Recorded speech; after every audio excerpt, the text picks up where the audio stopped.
to take advantage of the free health screening and the assessments that are being offered by that are being offered by St. Luke's Hospital. That's at their booth in the exhibit area. And if you haven't had a chance to just walk through that, I went through a couple times earlier, and there are some really great exhibits up there. So you really give yourself the time to take advantage of that. We're going to move on to our keynote speaker here. Now, introducing our keynote speaker is Jan Hess. She is St. Luke's Hospital Vice President. Jan was one of the moving forces behind St. Luke's Spirit of Women's Health, and she did a great job with the health panel that we had before. She was a rock star. She's going to show me up big time. Jan, take it away, my friend. Get it, girl. Thank you.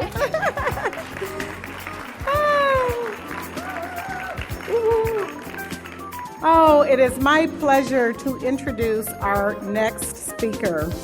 Our next speaker is a veteran of the footwear industry with more than 25 years' experience. She is Diane Sullivan, and she is president and CEO of Brown Shoe Company, which boasts a $2.7 billion it's a global footwear company. And my husband somehow thinks I have contributed some way to that success. Diane has made St. Louis and Brown Shoe Company her home since 2004. And you may not know her, but you certainly know her brands. Via Spiga, Sam Edelman, Vera Wang, Famous Footwear are just a few of the extensive list of brands in the Brown Shoe portfolio. In fact, if you haven't visited their booth upstairs, they're doing a raffle for some of these brands. So you want to get up there and put your name in for that raffle. Diane brings a wealth of brand experience to St. Louis and to Brown Shoe Company. And she's here today to talk more about leadership and her experience as a role model for women. Ladies, please welcome the First Lady of Shoes, Diane Sullivan.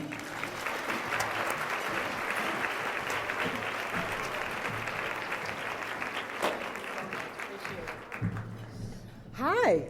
It's so great to see everybody today. I had absolutely no idea, Ellen, what you've been able to do in terms of building this women's connection here in St. Louis. It's unbelievably impressive. So great work.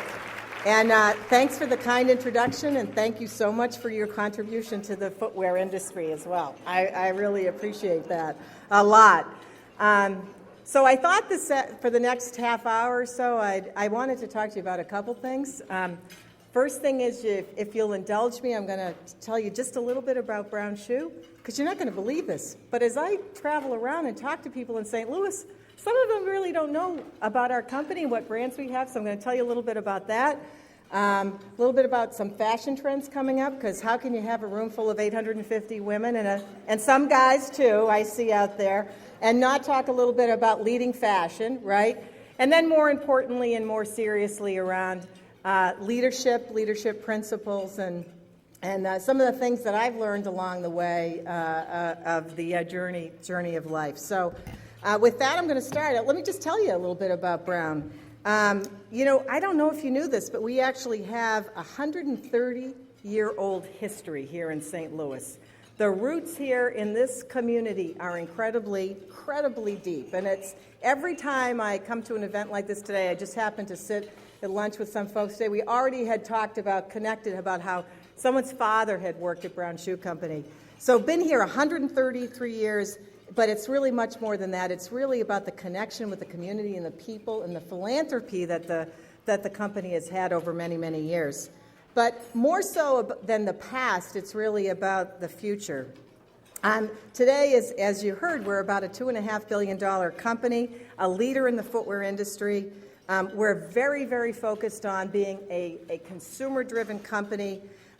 We've got integrated operations really around the world.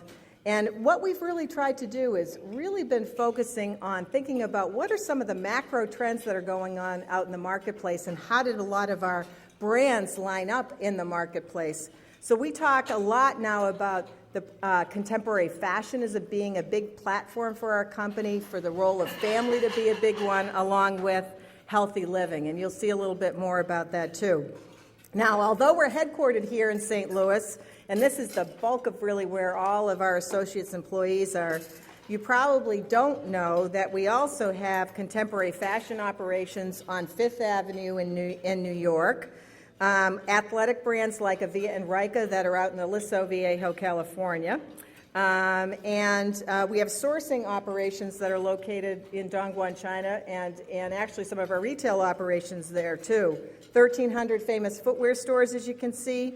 And about 65% of our business is really in retail or direct-to-consumer through Famous Footwear or through our naturalizer stores. And on the wholesale side, we actually design, source, and market world-class brands that you heard about, like Via Spiga, Vera Wang, Sam Edelman, Franco Sardo. And that part of our business is about 35% of our total company.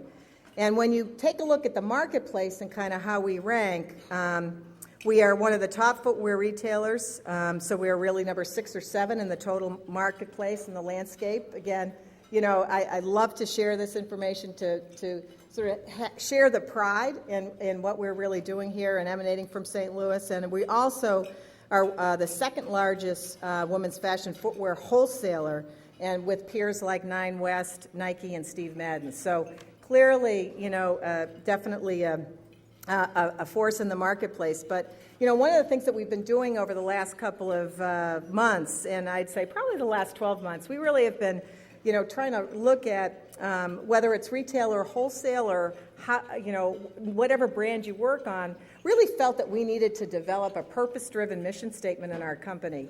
And so that no matter where you worked, you got up every morning and you came into Brown, even no matter if it was Via Spiga or Famous Footwear, with this intent that it was all about to inspire people to feel good and live better feet first. So we really have been working on this unifying mission statement because we really serve this incredibly broad spectrum of consumers. Everything, as we said, as you can see from the slide, consumers that are really more interested in comfort and ease and convenience, all the way to a real contemporary fashion sensibility as well. So again, a broad spectrum of customers we serve, which makes it really fantastic to be able to understand and develop, and understand what consumers want and what's important to them. And as you can see on the slide there, it just gives you a sense of the broad spectrum of brands we have. Everything from entry price point products at Walmart with Dr. Scholl's up to Vera Wang that we also do as well. Our retail locations, a ton of them, as I said, Famous Footwear, Naturalizer, Via Spiga. So when it comes to customers, we really have consumers covered and their needs covered from lots of different aspects. So the reason I wanted to tell you that is because so many people just tell me, we think about Buster Brown, the old kids brand. Well, you know what? It's sort of like we're not Buster Brown anymore.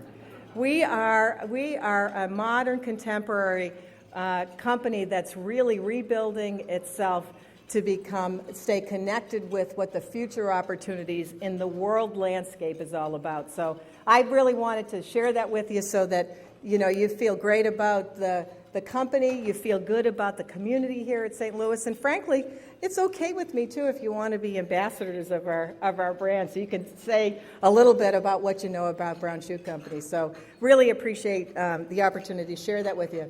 The other thing that I wanted to do, because I'm not sure that you would always have this opportunity, I want to talk a little bit about fashion trends. It's almost hard for me not to get up and talk a little bit about that because it's sort of my heart. I'm a merchant and I'm a marketer and I love talking about consumers. And we have some great designers that are in our company that I asked them. I sent an email to them earlier this week and I said, I'm going to be chatting with 800 or so women here in St. Louis, and I'd like you to tell me what I should tell them, what you think is going to be important for spring 2012 and fall 2012 trends. So let me give you a little sense of what they said.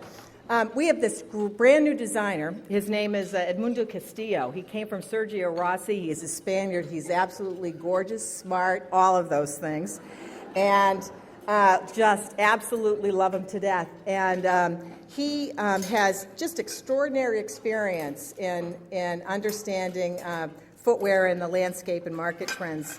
So he has some definite ideas on what the trends are going to be for 2012. So for spring, what he's been talking about, as you probably can see from a lot of the early reads on the fashion magazines, they talk about right now color is going to be bright and fun and fresh, and orange is going to be a hot color, and coral and green, and color.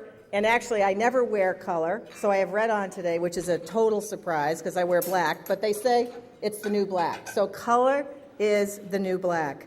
Wedges and platforms are key. They're going to stay. It looks great. There you go. I can see people checking out, see how they're dressed. Silver is going to be particularly fresh for spring, and actually Edmundo calls it the new white. So color's the new black, silver's the new white. So that it's actually, when you think about it, it's very modern and futuristic. Textures and the layering of textures, so cork and wood and that kind of thing is going to be important. And this whole idea of bohemian chic is really going to be important too.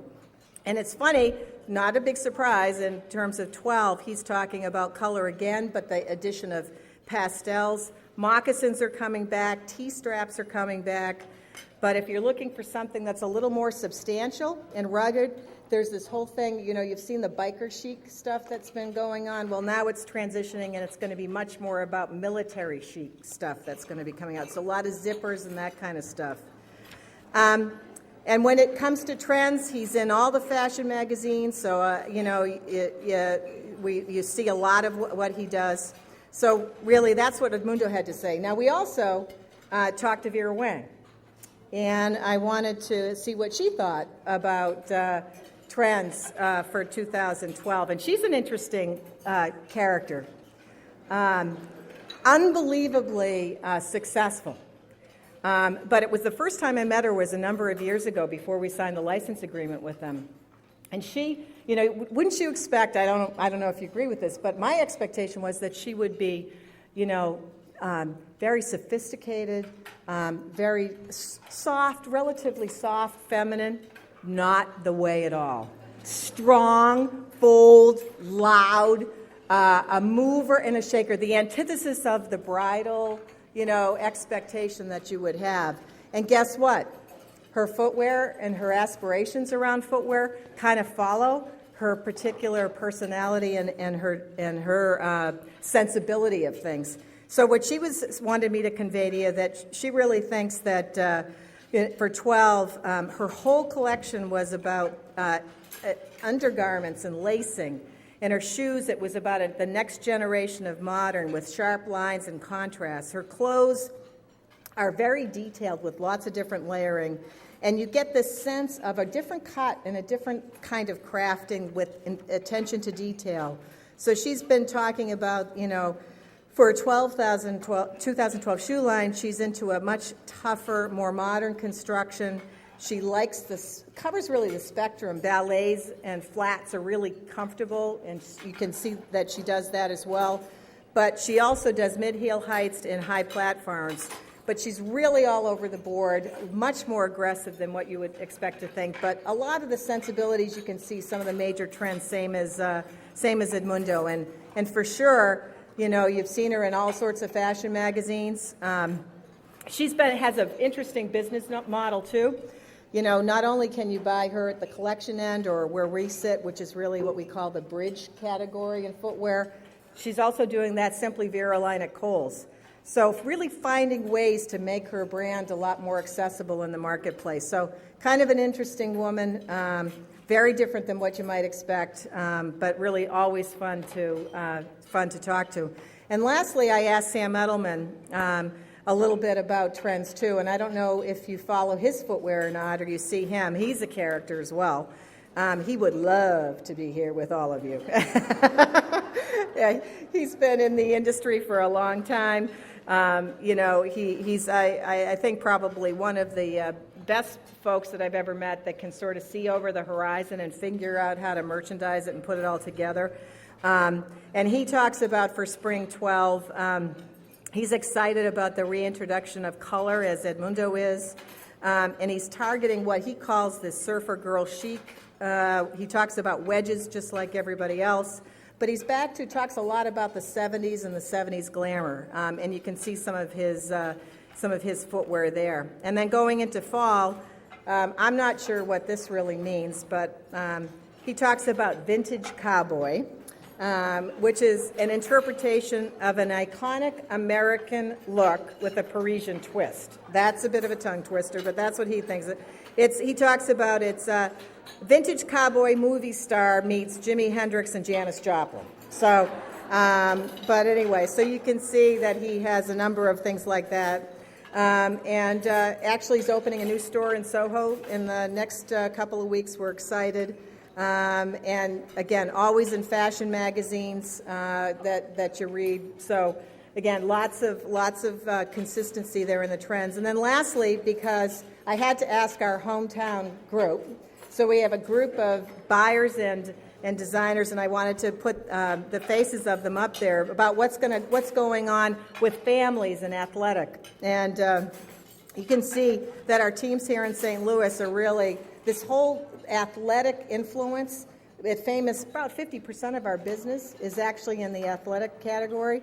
Well, you can see, again, how fashion and color is really influencing athletic. Lightweight footwear, very easy to wear is going to continue to be important, and big and bold and bright neons are going to continue for athletics. So anyway, that just gives you a little bit of a smattering of kind of what's going on. How could I not ask those folks when I was coming to see you today about what the future looked like in terms of fashion? So that gives you a little bit about that. So let me transition on a not as light a note, and talk a little bit about leadership and what some of the lessons are that I've learned in the journey that we've been on. And I would have to tell you, I always introduce myself first by talking about the fact that I'm a mother, and I'm a wife,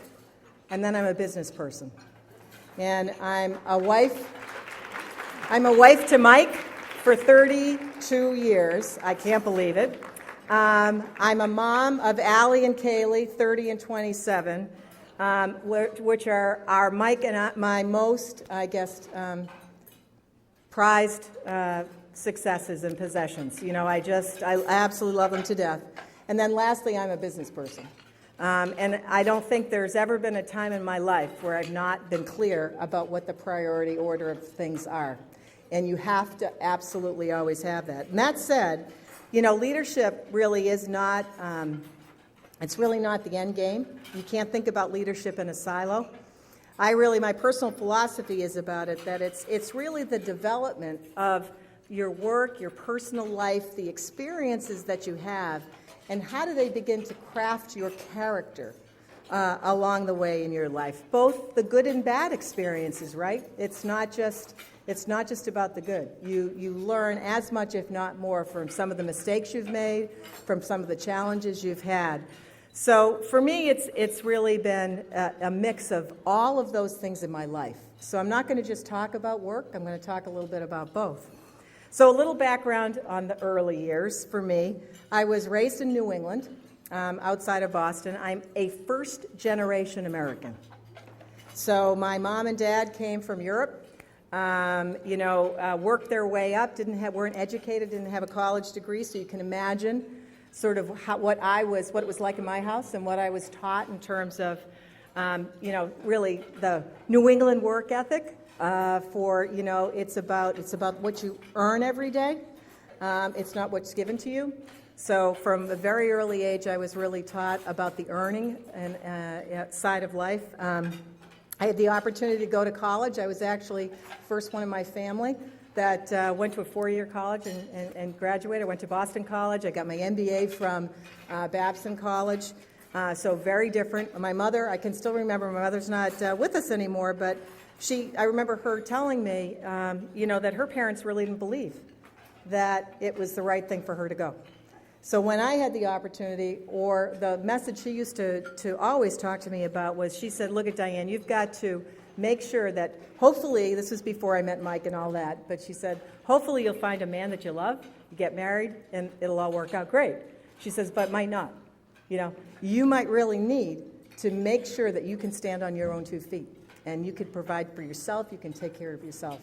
And that, if you think about that that was probably 40 years ago, that was a pretty progressive woman in her own right, thinking about how does she prepare her daughter, for the future and what it looks like. So again, the early years were very much about this work ethic. And my first job coming out of college was not something that you would think, that thinking about Vera Wang and Sam and Edmundo today, that would be my first job. And I had a very how would I say it, basic sales job at a dairy company, where I had to go from supermarket to supermarket, calling on dairy managers and picking up the old returns and giving them credits. So not exactly what you would think, but it was really, from there I had the opportunity back to work it, right? To from there have an opportunity to go into marketing, and I went on a career exposure program with the first company that I worked with. So I had a chance to work on production and inventory control. I ran customer service. I did a whole lot of things. I can still remember wearing a hard hat, walking through a milk plant. And thinking to myself at 25, what the heck am I doing here? I hope nothing goes wrong, So anyway, and then eventually into marketing. And from then on, I sort of found my pace and I guess the things that I was really interested in. So lots of different consumer products company. I found my passion in consumers and products and building brands and that kind of thing. And as you can see from the slide, I've had an opportunity to work for a lot of interesting and different kinds of brands and companies. But it was really about the opportunity at the end of the day to meet the different people along the way, that made the difference. It was never about the place, the brand, the company. It was really about what you gave to it, who you met, how you engaged, how did you do your work. So I'm going to share with you sort of 3 lessons, in my life that I think are probably worthy of talking a little bit about. First of all, life lesson that I talk about a lot is that you've got to believe in yourself and absolutely all of the wonderful possibilities out there. And this idea, and I really believe this, the idea of the power of positive thinking. The idea that you believe so much in yourself and in the opportunity that you just don't let those obstacles get in your way, so that you get your mind not thinking about what the outcome is. And I can remember, I'll tell you one quick little story from my career. I was at the Striderite Corporation. I was working on the Tommy Hilfiger business, and they asked me to go in and take it over when they were launching a women's line, and they just launched a men's line, but they had bought too much inventory, and it looked like that business was going to lose something like 12 or 13 million. And so at the same time I was cleaning that up, I was trying to launch the women's side of the business and trying to recruit people and get people excited about the idea and the opportunity. And I remember I went home one night, and I had been, how it is, you've racked your brain, how can you make it better, how can you fix it? And I got home and I was awake in the middle of the night, and I tossing and turning, and Mike said to me, so what's going on with you? And I remember saying, well, I think I've done everything I can. I'm not sure, but this is where we're at. He just said, Diane, if you think you've done everything you can, roll over, go to sleep, and a year from now, you'll look back on this and it'll be very different. Well, guess what? The year from that time frame, look back on it, and we had actually turned it around. We were making $20 million the next year, one of the biggest turns around in the history of that company. And it was this idea that, you just committed yourself fully to it. You did everything you could. You had this power of positive thought. That's one story. On the life side, and some of you who know me know this story. I mentioned my son, right? I have a daughter and son. Well, my son was in a horrendous car accident in his last year of college, the week of graduation. Like every parent's nightmare, right? The call you do not want to get. Well, I got the call, and he was in an induced coma for 5 or 6 weeks. While we did back to how do you do everything you possibly can do. You do not let anything get in the way of your mind about that you're going to get it done and make it better. Now, for us, it was a positive ending, a great ending to a story. He came out of it. He had, just unbelievable recovery and had a lot of help from some of the great folks here in St. Louis, too, at Barnes. But came back. He's working at Morgan Stanley. He ran a marathon within a year after that. So a happy ending to a story. But I can tell you, you can imagine. You can imagine the power that you needed to have and the determination to make sure that nothing happened to that, the person, one of the people that you love most in life.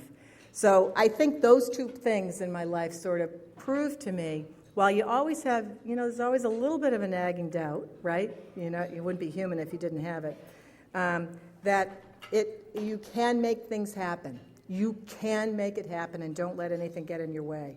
So the moral of this kind of lesson is be positive and explore every opportunity that comes your way, because sometimes you could find something great when you kind of at least expect it. And I was talking about my son's experience, that it was the best of times and the worst of times, but it really helped me develop even a different kind of ease about my life, about leadership, and about, at the end of the day, it's kind of only shoes, right? But not to say I don't consider that really important too. So that was one. Second one is, and you hear this a lot, and I guess I just have my own little spin on it. Follow your heart and stay true to your passions. There's no doubt that you're going to always take a right and left turns, right? It's never that straight shot where you thought it was going to be. There's always a little tack in the sail that you have to take to get to where you're going. That's certainly been true for me too. And I'll give you one example of that. I said I love consumer fashion, speed, the cyclical nature of what we do because it's always challenging. Well, there was one point in my life where I said, well, I don't know if I really want to do that anymore. And so I decided to go work. I wanted to go work with a startup company, and it was a company called Bright Horizons Children's Centers. And I was, my children were 3 and 6, and they had this interesting idea that they would go into real estate developments and companies and really help provide great child care for women, working women. And I thought, what a fantastic thing. I really think I'm going to do that. Because it appealed to so many different parts of my sensibility. I thought, well, if I could help there, it would be great. Well, I went and I did that for 2 years, but guess what? As much as it was a great idea and they did a great job and all that, it didn't appeal to what I wanted to do every single day. And I stepped back out of that again, and I went back into the fashion and to the footwear and the sort of the speedy side of business, and found that it was really kind of where I felt more at home. Not to say that wasn't as equally, if not even more, worthy a cause and an effort, but really felt that wasn't where my heart really was, as much as I thought it was. And then I guess on the personal side, a little bit about once you have those kinds of experience with scares with healthcare and that kind of stuff, made sure that I thought about what do you have to do in terms of giving back, because it kind of makes you much more of a whole person. So as Maxine knows, because she and I sit on the Barnes Jewish Hospital board, and now I'm on the BJC board, and I chair the Patient Care Quality and Safety Committee. And so it's about how do you round out become a real whole person in both your career and in your personal life. So kind of the moral on this one is the key to success is to understand what you're passionate about, and then really apply this relentless pressure to that with all of your capability, and it's okay if you take a sidetrack, right? It's all right. That makes you healthy too. But get back to it. Stay on what you really believe and your soul is right. And then lastly, I would say life lesson 3, again, it's this idea of finding great talent, finding great people, and then figuring out how you pay it forward and give it back, right? I think that, again, it's something that you hear from lots of folks. And for me, I had my first opportunity to meet somebody really great and a major influence on my life was a gentleman by the name of Bob Siegel. And he had started the Dockers brand with Levi's, and he built a big business. He came to Stride, right, and he recruited me to come and work on a number of different businesses there. But the thing that he taught me was, and that I've tried to embody, and I try to do it well. I'm not sure I do it that well every day. But it was interesting. He believed so much in the people that worked for him that he empowered them in such a unique way. Not the micromanager, nothing like that. But I just knew he believed in me, and he was counting on me to make sure that I delivered.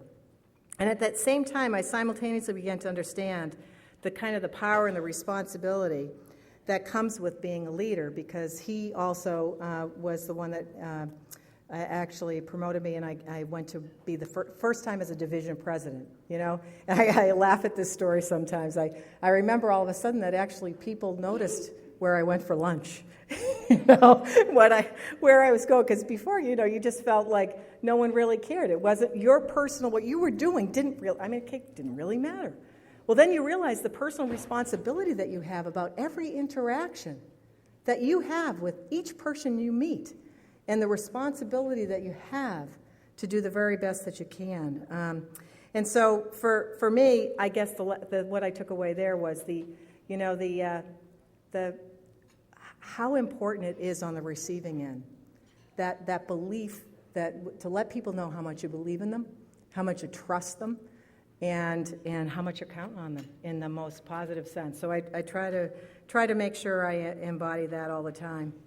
And then I guess on the personal side, it's a little bit of what I said earlier, and I'm going to talk about this one in one other way too.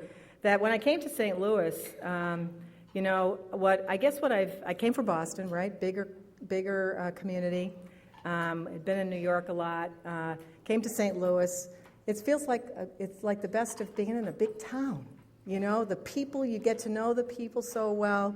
They're so terrific. But I think the thing that I've learned here is about this giving back part. The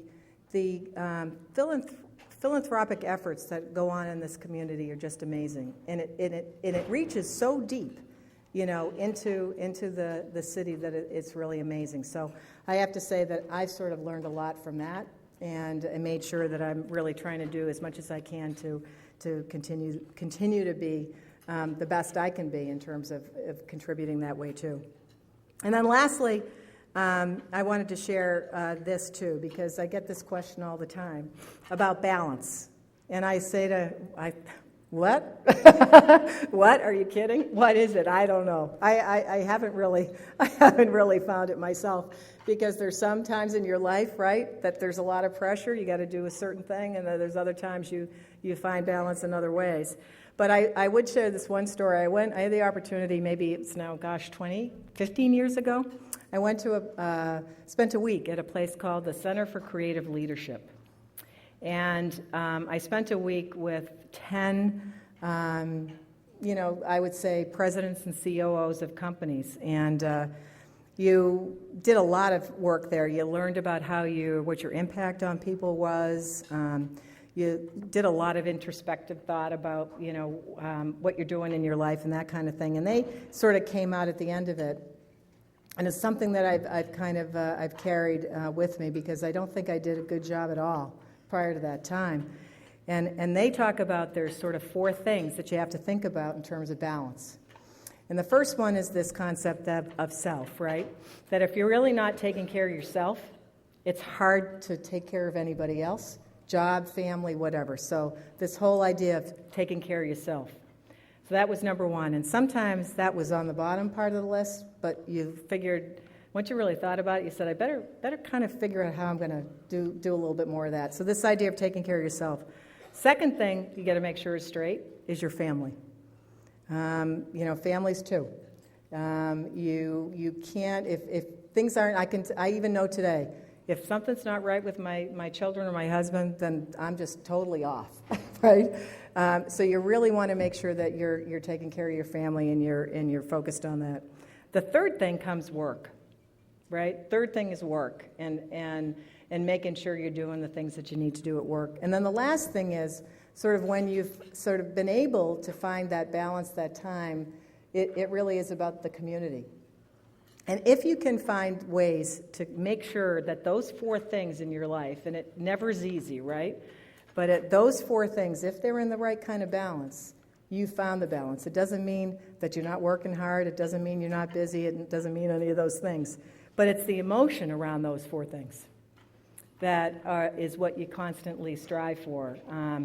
And so I sort of leave you with that little thought because I always found that helpful to me. And maybe one other one I heard, I don't know if you have you heard of Guilt Group?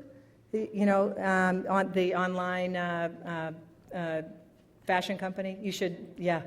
Well, it was started by some interesting folks, and one of the women that actually runs it now is a woman named Susan Lyman. And she had actually been at Martha Stewart Living, and she's done some really interesting things in her life. And so I'm going to quote her because I like this little comment that she made when she spoke to some women that I had the opportunity to hear.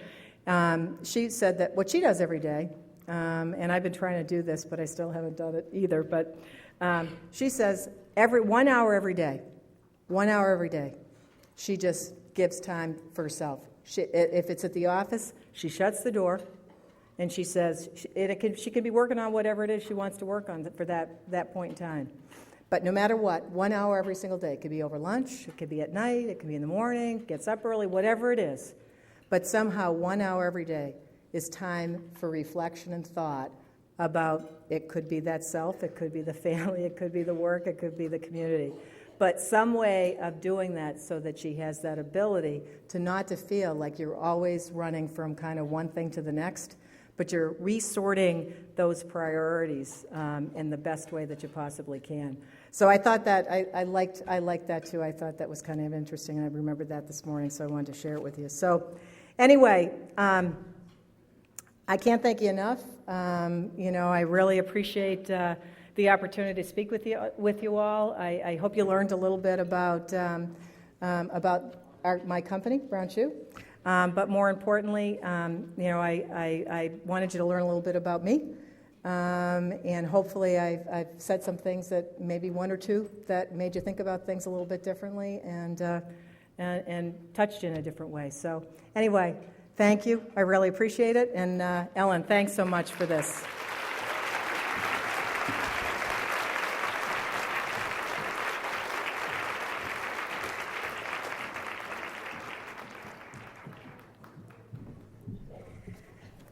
That was awesome. I think that we can all agree that maybe one more round of applause for Diane.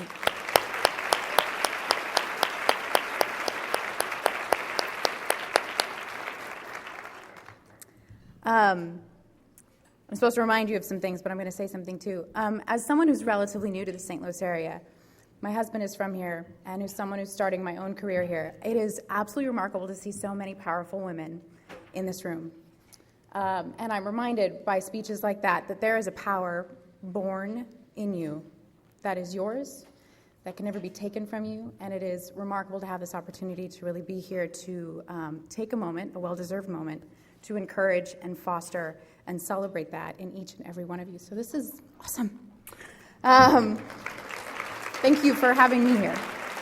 So your reminders now, hopefully lunch got you recharged, you're ready to go, be bold, be courageous, be awesome this afternoon. There are some really cool things that you still get to pick if you haven't seen the exhibitors. There's over 90, so check them out, wide variety. I want all of the shoes, so I'm definitely going to be entering the raffle for that one to give my husband a break. Second, if you missed the personal branding, the secret sauce, I was one of the floor squatters that got booted too. They have generously offered to do that again, and that's going to be in conference room G, which is not the one it was in earlier. It's right next to it. So that starts at 1:45, right after lunch. You have your second opportunity to grab some secret sauce. The second thing is the first 40 of you to clamber up the stairs and get to the Park View room. That's the speed coaching. So there's going to be a mad dash for the elevators. Let's all be cordial. Let everybody through. And then last but most importantly, 4 o'clock today is the reception where we really get to kind of reflect and enjoy each other. It's cocktail hour.